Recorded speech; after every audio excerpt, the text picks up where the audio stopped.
Perfect. I have someone I would like you to meet. A pleasure. Oh.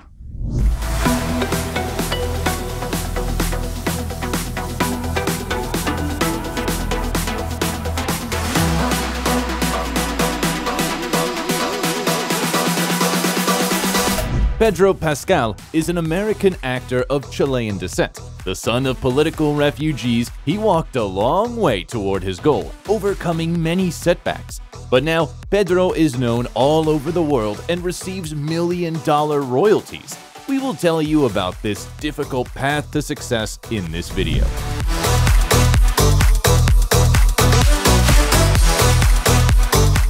Pedro Pascal, how the star of The Last of Us lives and how much he earns.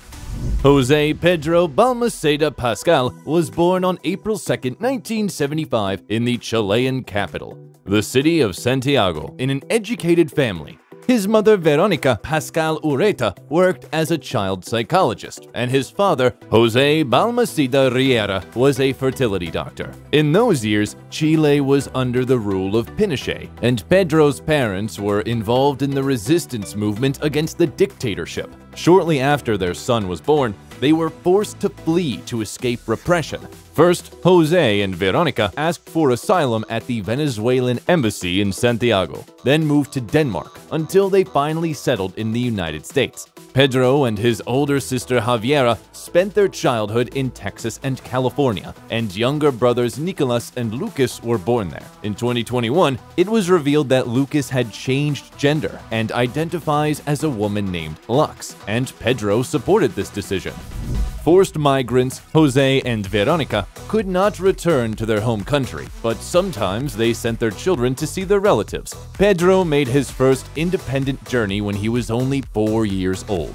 Together with his sister, they flew on the plane and the flight attendants helped them. Pedro's parents received permission to return to Chile when he was 8 years old, and since then, they have regularly celebrated the date of family reunification. Now, the actor enjoys spending time among his relatives in Santiago, but admits that for them, he is still a gringo, a foreigner. The boy was a foreigner in the USA as well. He was different from his classmates. That's why he became best friends with Grace Rowe, a Korean by birth who was just as different from everyone else. But at home, it was warm and cozy. Pedro's parents tried to preserve their native culture. They spoke Spanish with the children and spent the evenings like a typical Chilean family. They had dinner together at a large table, telling each other about their day. At the same time, Jose and Veronica tried to lead an active social life. They took the children to rock concerts and especially often to the cinema. Dr. Balmaceda was a huge fan of this art and took his family to the movie theater 3 times a week. He was the person who inspired Pedro's interest in the acting career. However, the boy had a serious interest in swimming until his teenage years. At the age of 11, he even participated in Texas state competitions. But his love of reading classical works led him to a drama club. His interest in the theatrical art immediately overcame the love of sports, and Pedro stopped training in the pool. During his school years, the future actor was very active. He enjoyed dancing and, as he says, danced through his youth. But over time, laziness won out, and now he is having a hard time convincing himself to go to the gym. But when he manages to do it, he is still most comfortable in the pool. The actor studied acting at the Orange County School of the Arts, from which he graduated in 1993. After that, the 18-year-old went to New York to continue his education at the famous New York University's Tisch School of the Arts. This educational institution has brought up many bright stars of cinema, theater, and show business. New York has become a real home for Pedro. He liked to study acting, and he enjoyed to the fullest the carefree student life in the metropolis. And to pay the bills, the young man got a job as a waiter. However, he was not very good at it and changed more than 15 jobs. Meanwhile, his parents returned to Chile, and again, it was a forced decision. In 1995, a lawsuit was filed against Jose Balmaceda in connection with his work at the infertility clinic, which he managed together with his partners. He was accused of stealing eggs with embryos and implanting them to other patients. But Pedro claims that his father did nothing wrong. By the way, in Chile, Dr. Balmaceda also opened an infertility clinic. In 1997, Pedro successfully completed his studies at the Tisch School of the Arts and went to Los Angeles. For some time, he was struggling to find a job, after which he returned to New York to try his hand at professional theater. He earned his first awards in the theatrical field. Finally, in 1999, the actor managed to get roles on television. He voiced the animated series Downtown and also played in episodes of the TV series Good vs. Evil, Undressed, and Buffy the Vampire Slayer. However, the joy of a breakthrough in his career was overshadowed by the suicide of his mother. After her death, the actor began using her last name Pascal as a pseudonym. First of all, to honor Veronica's memory, and second of all, because Americans have a hard time pronouncing Balmaceda. For the next 2 years, Pedro was rarely offered a job. He only appeared in the TV series Touched by an Angel and NYPD Blue, as well as the TV movie Earth vs. the Spider. The next appearance on the screen happened only in 2005 in the Spanish-language drama Hermanas, and a year later, the actor starred in an episode of the television series Without a Trace. He can also be seen in one of the episodes of the TV series Law and Order, which was released in 2008. On the set, Pedro met the actress Maria Dizia, and they immediately became interested in each other. It is unclear how long they dated, but this is the only relationship that Pascal has talked about publicly. The next projects of the actor were the film I Am That Girl, the TV series Law and Order: Criminal Intent, Nurse Jackie, Lights Out. Especially noteworthy is the successful legal drama series The Good Wife, where Pedro Pascal starred in 6 episodes of the first season. You mentioned the apartment is a 3-bedroom and you have 2 children. Would they share a room? No. So you and your husband would share a room. The actor was much more lucky with theatrical productions. He played in various New York theaters off-Broadway and received positive reviews for his work. In 2011, Pascal got a small role in the science fiction thriller The Adjustment Bureau, starring Matt Damon and Emily Blunt. Then, Pedro appeared in the TV series Brothers and Sisters: Law and Order Special Victims Unit, as well as the action movie Burn Notice: The Fall of Sam Axe, and the adventure comedy Sweet Little Lies. At the same time, the actor was supposed to appear in a television adaptation of the Wonder Woman comics, but the project was canceled after the pilot. A similar fate awaited the TV series Charlie's Angels. It was aired only for 4 episodes. In 2012 and 2013, Pedro was featured in the TV series Body of Proof, CSI Crime Scene Investigation, Nikita, Homeland, but his roles were limited to 1 episode. In Red Widow, he appeared in 4 episodes. Pascal's participation in the series about undercover agents Graceland and the detective show The Mentalist turned out to be even more successful. Teresa, I've been patient. I kind of went out on a limb for you. Pushed on to pass on other candidates so that I could have you with me in D.C. I mean, I know it's a big decision, but it's a decision you need to make. In addition to small roles on TV and work in the theater, Pedro Pascal began to teach acting. One day, a student told him about a casting for the role of a certain talkative and arrogant prince wielding a sword. The student complained that he was too young for it, but Pascal became interested and went to audition. As he himself jokes, "I stole a job from a child who had just graduated from school." So fans of Game of Thrones got the screen incarnation of Prince Oberyn Martell, nicknamed the Red Viper. Although his character appeared only in 7 episodes of the 4th season, released in 2014, the audience remembered the actor's brilliant performance. Pedro approached the work seriously and trained hard with a wushu master, and at home in a rented apartment in Los Angeles, he practiced the techniques he had learned.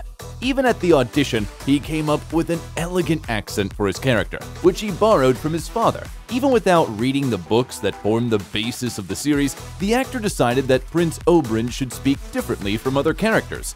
However, Pedro watched the previous seasons of Game of Thrones and was a big fan of the series. Therefore, on the set, he didn't stop pinching himself. He still could not believe that he had become part of such a large-scale project. Have they told you who I am? Some dead man.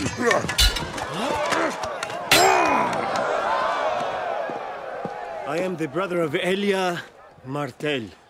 And do you know why I've come all the way to this stinking shit pile of a city?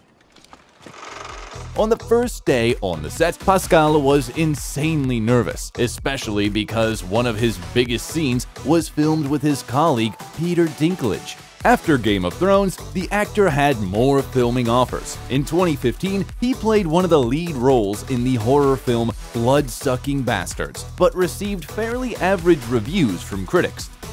Following this, Pascal played in the dramas Sweets and Exposed, and also appeared together with Heidi Klum in Sia's music video Fire Meet Gasoline. Also in 2015, Pedro played one of the central characters of the crime series Narcos, based on the true story of the criminal Pablo Escobar. To get into character to better understand his role and the specifics of his work, the actor communicated with real DEA agents. Por los próximos 3 horas estaremos desconectados. Yo y mis colegas estaremos adelante. ¿Y el objetivo? Solo les digo, para esto entrenaron. In 2016, the actor voiced the video game Dishonored 2 and starred in the fantasy action movie The Great Wall. The director of this project was the Chinese master Zhang Yimou, who also filmed the 1991 historical drama Raise the Red Lantern, one of Pascal's most beloved movies. That's why he didn't hesitate to agree to star in the new movie of the master. And after returning from China, Pedro joined the cast of Kingsman: The Golden Circle, the sequel to the successful spy film. Good job, didn't need our help. Thank f***ing Christ I didn't need any backup. In 2018, Pedro Pascal appeared in 3 projects at once: the drama If Beale Street Could Talk, the science fiction movie Prospect, and the action movie The Equalizer 2 with Denzel Washington. Government shut us down. I went private right after.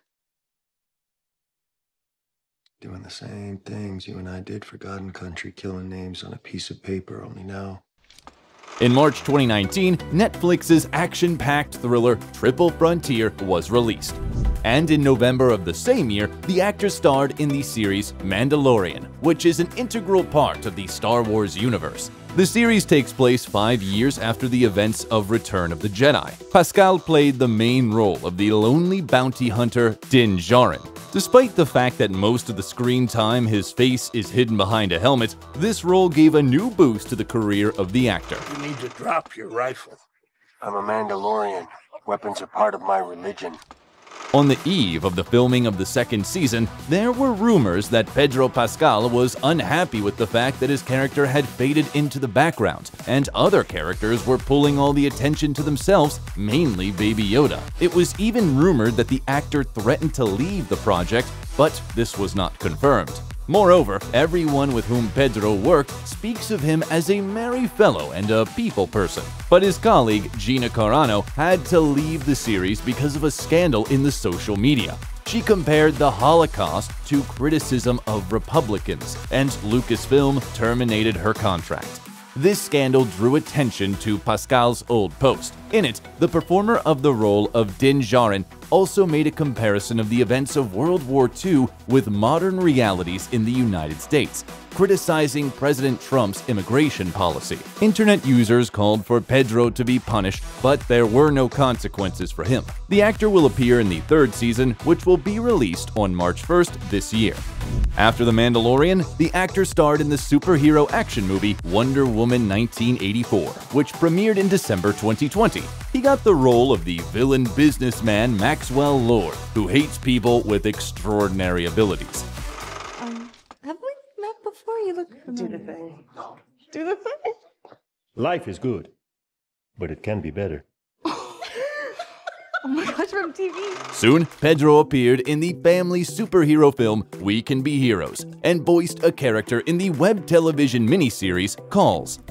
In addition, during that period, the actor engaged in theatrical projects that were produced online. For example, he participated in the virtual reading of the play I, My Ruination, and in one of the scenes showed a wide range of emotions.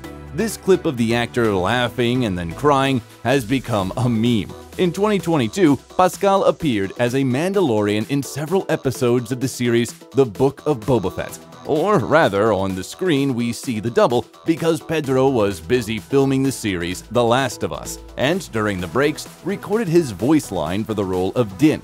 In addition, the comedies The Bubble and The Unbearable Weight of Massive Talent starring Nicolas Cage were released.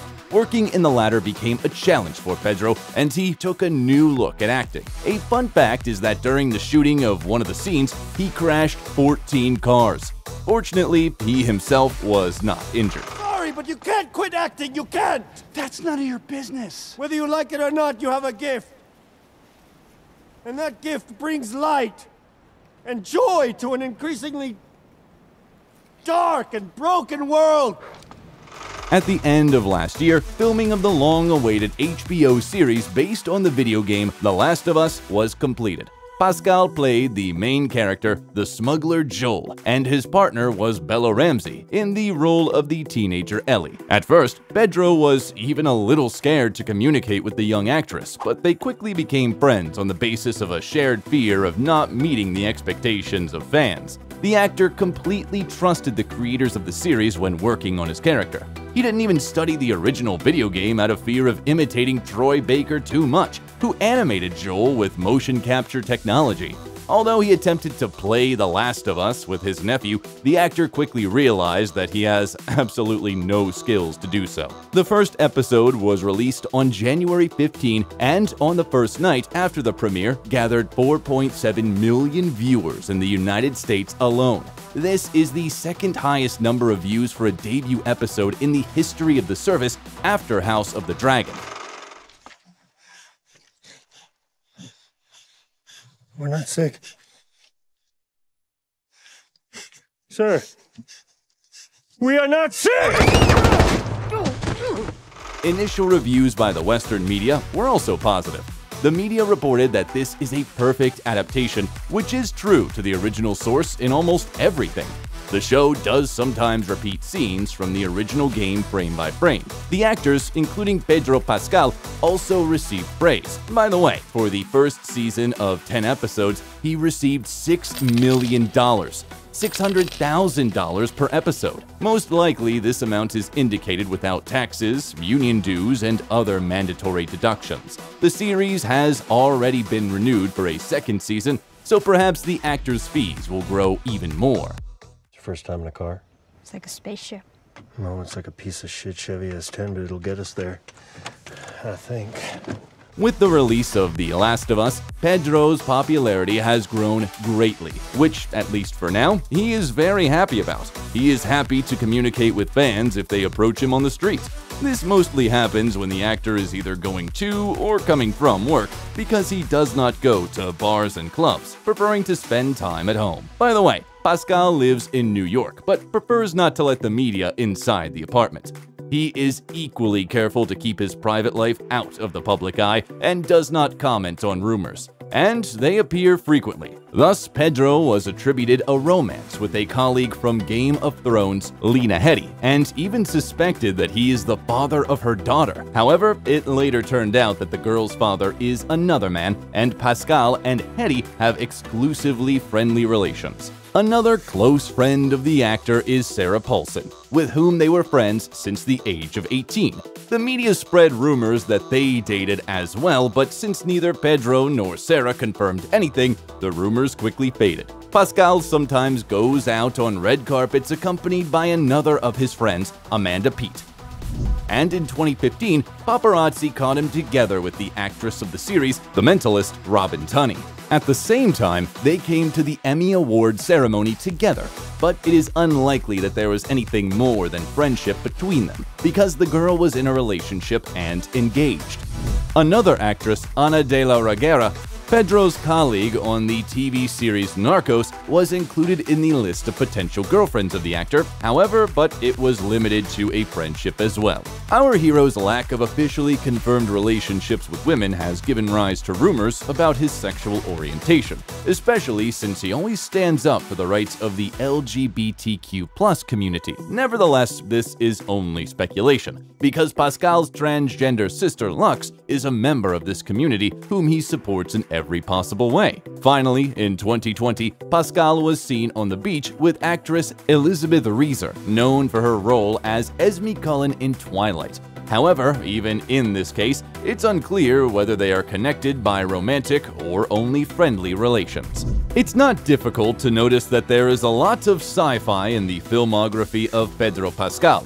This is not accidental, because the actor loves this genre. In his youth, for example, he was keen on watching the science fiction series Battlestar Galactica. Since then, his love of reading has also persisted.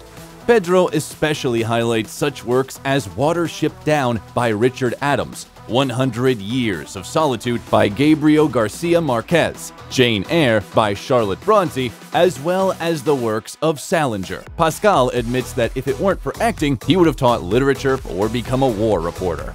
In one of the interviews, the actor said that one of his favorite cities is Dubrovnik in Croatia. He likes everything about it: the weather, the view of the sea, the architecture, and he could live there happily all year round. But it's more a matter of the future, because right now, Pascal is busy working in the United States. Filming of the TV series My Dentist's Murder Trial, based on real events, is due to begin soon. It is reported that Pedro will play the role of the doctor. The drama Freaky Tales and the comedy The Uninvited are at the post-production stage. In the latter, the partner of Pedro will be the aforementioned Elizabeth Reeser. Now, Pascal's fortune is estimated at $10 million.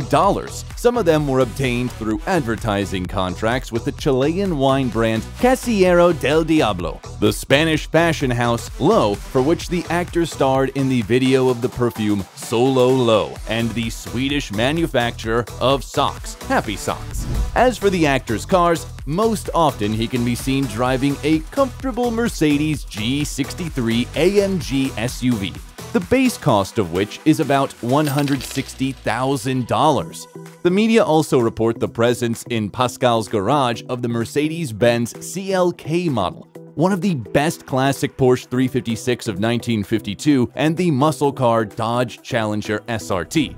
Pedro once said that he considered his star roles to be just luck, because it's all too good to be true. His story really stands out among the biographies of other Hollywood stars who gained fame in their youth or even in childhood. But that makes his success today all the more valuable. Are you already watching The Last of Us? Share your thoughts in the comments. I feel like a tornado in a trailer park. If you liked the video, leave a like and subscribe to the channel so you don't miss anything interesting.